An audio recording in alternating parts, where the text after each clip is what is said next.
Tenemos acá un motor de inducción trifásico con rotor jaula de ardilla de 10 HP, 440 volt, 14 amperes, 60 Hz, 8 polos, sometido a las pruebas para determinar los parámetros del circuito equivalente y se obtienen los siguientes resultados. Dice que en vacío el voltaje entre línea fue de 440 volt, la corriente en la línea también es de 5,95 amperes, la potencia es de 350 watts, potencia trifásica, y la frecuencia utilizada en la prueba es de 60 Hz. En la prueba de rotor bloqueado tenemos un voltaje de 94,5 volt entre líneas, una corriente de línea de 13,8 amperes, una potencia de 900 watts y una frecuencia de 15 Hz. Y para la prueba DC se tiene un voltaje de 21 volt DC y una corriente de línea de 14 amperes. Y dice de que la prueba se realiza alimentando solo dos fases de la estrella. Si bien en este ejercicio, en el enunciado no es explícita la conexión estrella, de la prueba DC se puede, de lo descrito en la prueba DC se puede estimar de que esto efectivamente se conecta en estrella. Y se nos pregunta por los parámetros del circuito equivalente asociado a este motor. Cuando uno se enfrenta a uno de estos problemas, uno recuerda de que lo que hemos visto en clases, o las ecuaciones que vimos en clases, utilizan las variables por fase. ¿Ya? ¿Por qué? Porque el circuito equivalente es un circuito equivalente por fase. Entonces, las variables que nos dan acá, o los valores que nos dan aquí, que están en la línea, los tenemos que pasar, ¿no es cierto?, a los valores de fase para poder utilizar directamente las expresiones que vimos en la clase.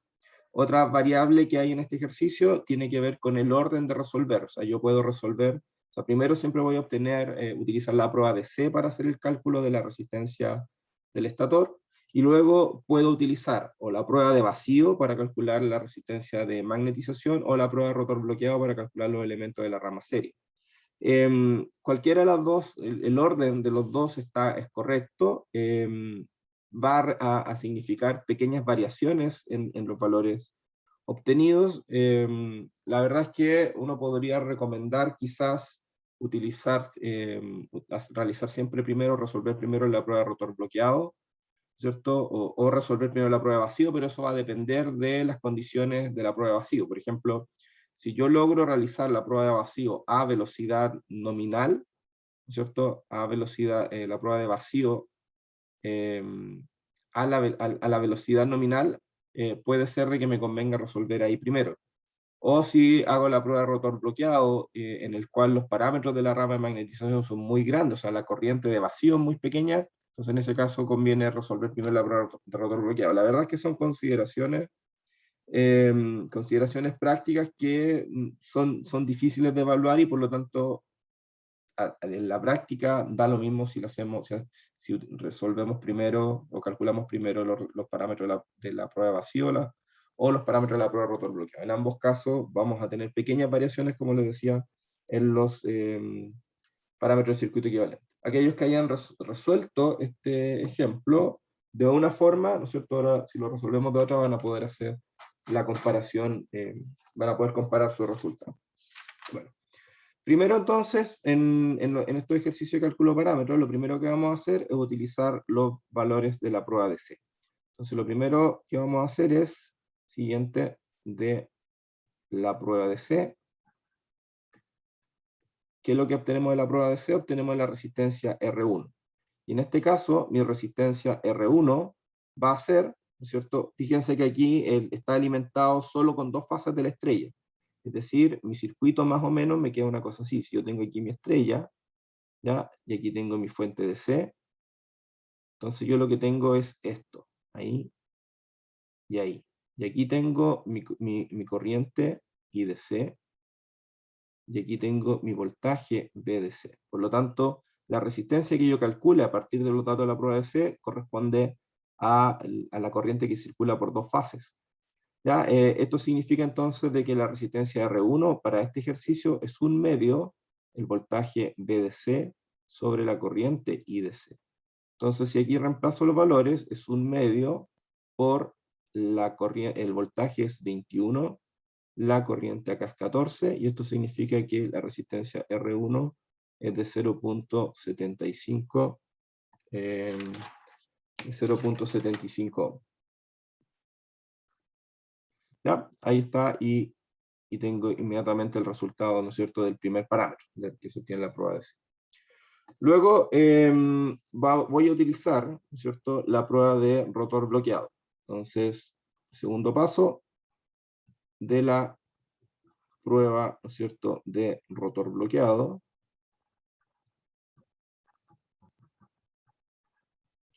La prueba de rotor bloqueado, entonces, ¿qué es lo que hago? Voy a calcular primero, ¿no es cierto?, mi impedancia de rotor bloqueado. La calculo simplemente como la razón entre el voltaje en la prueba de rotor bloqueado y la corriente en la prueba de rotor bloqueado. ¿Ya? Y el voltaje de la prueba de rotor bloqueado se supone que es el voltaje de fase en esta prueba, por lo tanto esto va a ser, en este caso, van a ser los 94,5, pero que este voltaje de línea, por lo tanto divido por raíz de 3 para obtener el voltaje de fase, dividido por la corriente de fase en la prueba, que es exactamente los 13,8, ¿no es cierto? Porque estamos hablando de una máquina que está en estrella. Entonces, al resolver esto, obtengo un valor de impedancia de 3,95 ohms.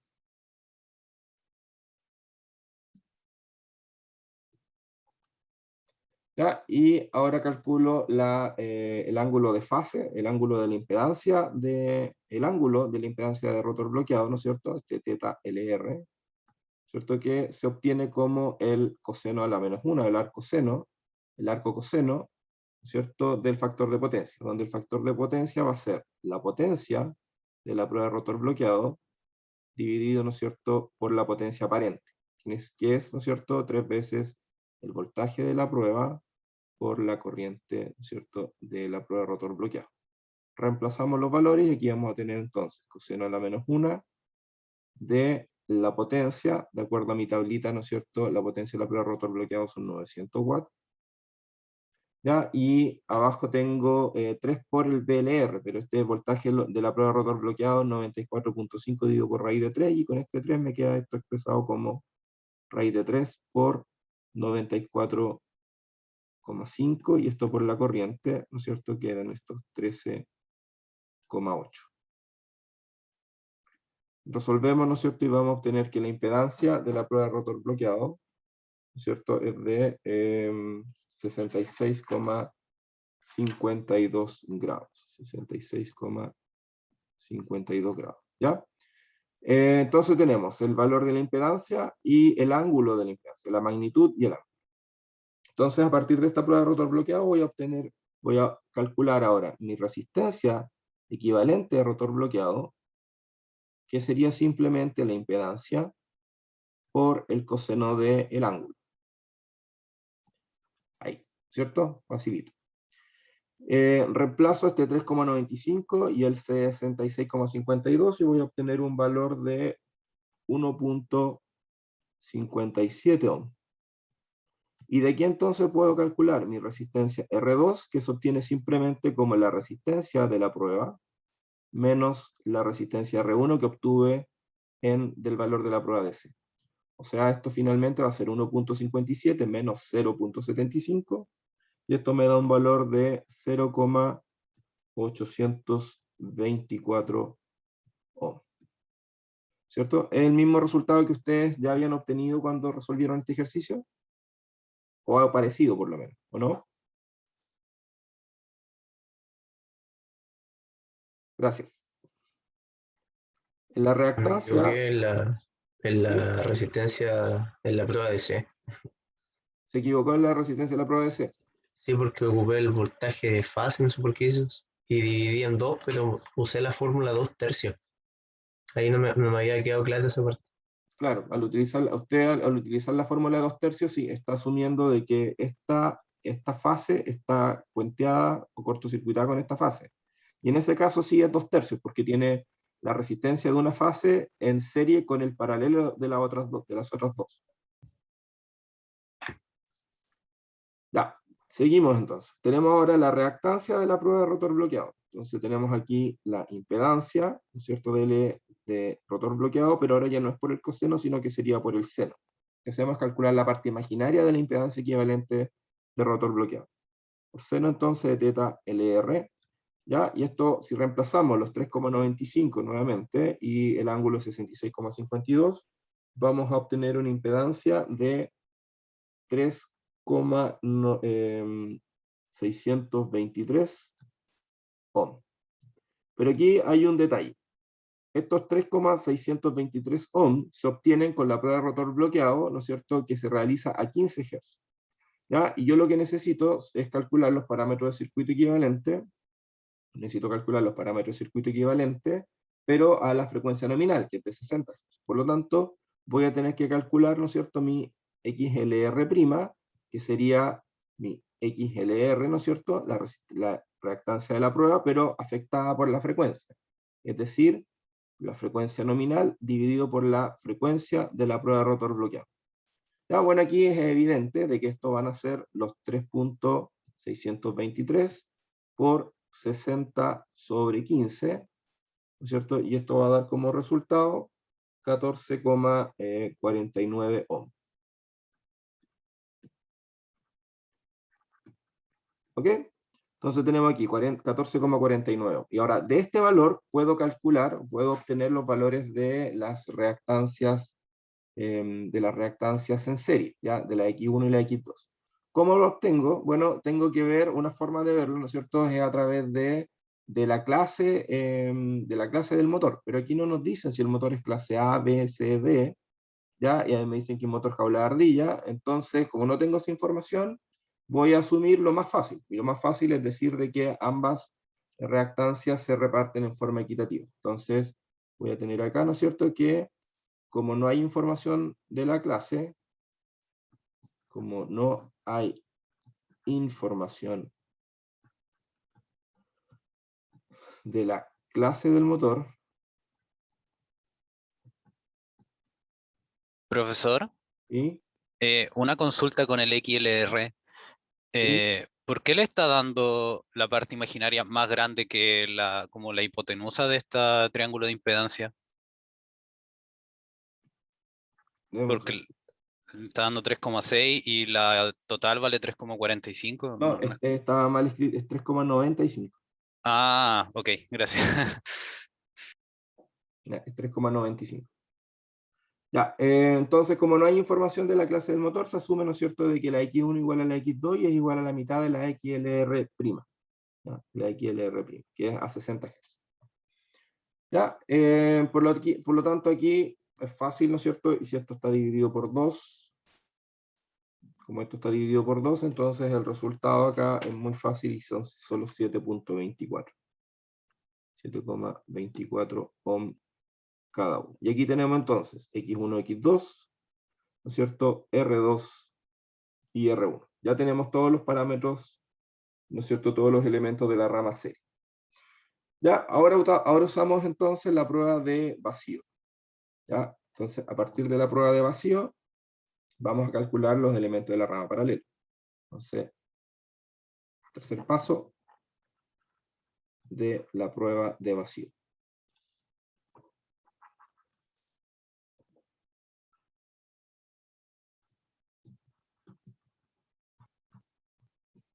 Ok, entonces, a partir de la prueba de vacío, ¿qué es lo que vamos a hacer? Lo mismo, ¿no es cierto? Calculamos mi impedancia de vacío, ¿no es cierto? Como el voltaje de vacío dividido por la corriente de vacío, ¿cierto? El voltaje de vacío son 440, ¿cierto? Son 440, pero entre líneas, como esto tiene que ser entre fases, tiene que ser 440 dividido por raíz de 3. Entonces tengo 440 dividido por raíz de 3, y esto dividido por la corriente de vacío, ¿cierto? Que son 5,95 amperes. Resolviendo esto, yo obtengo una impedancia de 42,69 ohm. Ya, en la impedancia de vacío, ¿no es cierto? El teta NL, ¿no es cierto? Va a ser la misma forma, el coseno a la -1 de la potencia de vacío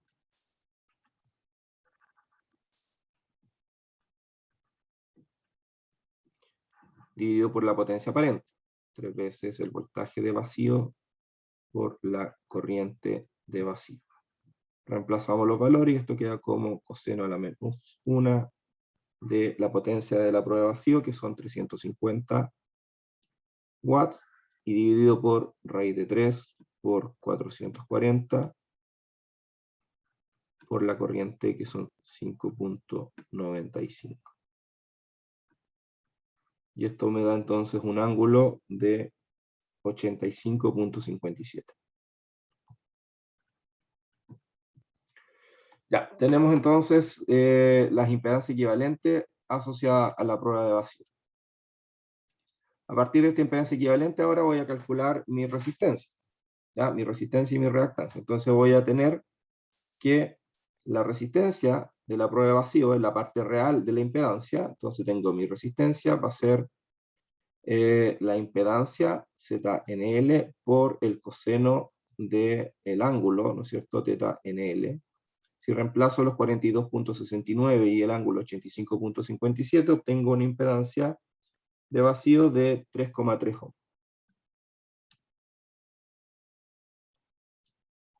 Y de aquí entonces voy a obtener mi resistencia R, ¿no es cierto?, que sería la resistencia equivalente a la prueba de vacío, menos mi resistencia R1, ¿ya? O sea, los 3.3 menos los 0.75, esto me da un valor de 2,55 ohms. ¿Ya? Que es este valor, los 3.3, menos la resistencia R1, que vale 0,75. Y la reactancia, la XNL, ¿no es cierto?, sería la impedancia ZNL por el seno del ángulo, ZNL. Sería, ¿no es cierto?, los 42.69 por el seno de 85.57, y eso, ¿no es cierto?, si reemplazamos me da un valor de 42,6 ohms. Entonces, mi reactancia X, ¿cierto?, va a ser la reactancia de la prueba, ¿cierto?, XNL menos X1. Y X1, ¿no es cierto?, valía 7.24, por lo tanto, esto 42.6 menos 7.24 me da un valor de 35, ¿no es cierto?, 36 ohms. ¿Ya? Estos valores R y X son los siguientes. O sea, básicamente, lo que yo tengo es, recuerden ustedes que la rama paralelo del circuito equivalente es así. Un momentito, ¿no es cierto? Recuerden ustedes que la rama paralelo, ¿no es cierto?, es así. Tiene aquí una resistencia y tiene aquí una reactancia. Entonces, esta le llamamos resistencia del fierro, ¿no es cierto? Y esta le llamamos reactancia de magnetización. Y esto, nosotros lo que hacemos para poder resolver la prueba es transformarla a un equivalente paralelo, ¿no es cierto? Tenemos aquí una resistencia y aquí tenemos una reactancia. Y esta le llamamos R y esta simplemente es JX. Lo que nosotros hemos calculado de la prueba de vacío son este R y JX, ¿ya? Los valores de resistencia y reactancia obtenidos de la prueba, o sea, del equivalente paralelo, perdón, del equivalente serie de la rama paralelo. Entonces tengo que pasar de aquí para allá. ¿Cómo lo hago? Bueno, yo sé de que esta resistencia, la resistencia al fierro, ¿cierto?, RFE, es, ¿no es cierto?, la suma cuadrática, x al cuadrado más r al cuadrado, dividido por, ¿no es cierto?, dividido por r. Reemplazo, ¿no es cierto?, y voy a obtener aquí 35,36 al cuadrado más 2,55 al cuadrado dividido por 2,55. ¿Ya? ¿Cuánto me da ese valor? Vamos, saquen las calculadoras. 460. 260 ohms. ¿Ya? Y mi reactancia de magnetización, que es No, 492. 492. Sí. Sí, ahí me da igual. Ok, perfecto. 492. Y la reactancia de magnetización, ¿no es cierto?, que es también lo mismo, es el x al cuadrado más el r al cuadrado, pero ahora dividido por el x. Esto da entonces, arriba lo mismo, 35.36 al cuadrado, más 2,55 al cuadrado, dividido por el x, ¿no es cierto?, que son estos 35,36, y esto da como resultado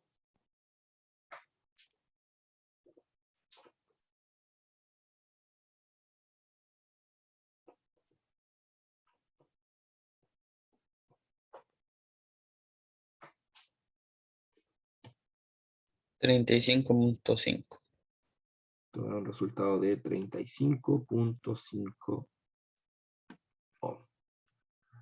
Lo que tiene mucho sentido, puesto que en las máquinas eléctricas, normalmente las pérdidas en el fierro son mucho mayores que la reactancia, la resistencia al fierro es mucho mayor que la reactancia de magnetización. Y de esa forma, entonces, hemos logrado calcular todos los elementos del circuito equivalente a partir de los datos obtenidos de las pruebas de parámetros.